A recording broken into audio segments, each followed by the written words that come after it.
আসসালামু আলাইকুম এভরিওয়ান। আমি আজকে একটা বিষয় নিয়ে কথা বলতে আসছি যে বর্তমানে দেখা যায় প্রায় সবাই মোবাইলের র্যাম নিয়ে অনেক বেশি এক্সাইটেড থাকে। 12 জিবি র্যাম মানে অনেক বেশি স্পিড, অনেক বেশি হাই। আসলে আমার মনে হয় এই ধারণাটা অনেক বেশি ভুল আমাদের মাঝে।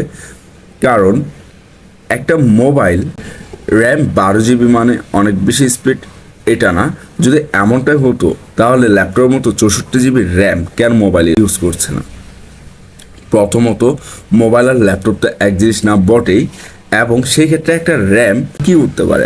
একটা র্যামের কাজ হচ্ছে অ্যাপ হোল্ড করা, এবং একটা মোবাইলের স্পিড বাড়ানোর জন্য বা একটা মোবাইল কতটুকু স্পিড এটি চেক করার জন্য প্রয়োজন প্রসেসর এবং সফটওয়্যার অপটিমাইজেশন, যে জিনিসটা আমরা আসলে তেমন একটা খেয়াল করি না।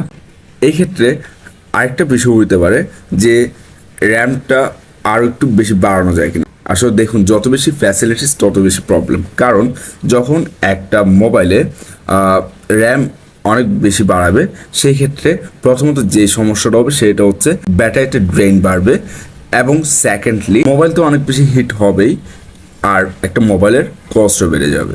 আপনারা খেয়াল করবেন, অনেক সময় 8 জিবি একটা flagship phone 12 GB chip phone থেকেও অনেক বেশি স্মুথ চলে। তাহলে এই ক্ষেত্রে এখন থেকে অনেক বেশি অ্যাক্সিডেন্ট থাকার থেকেও আমরা এই বিষয়গুলো বেশি চেক করব এবং বেশি মাথায় রাখবো।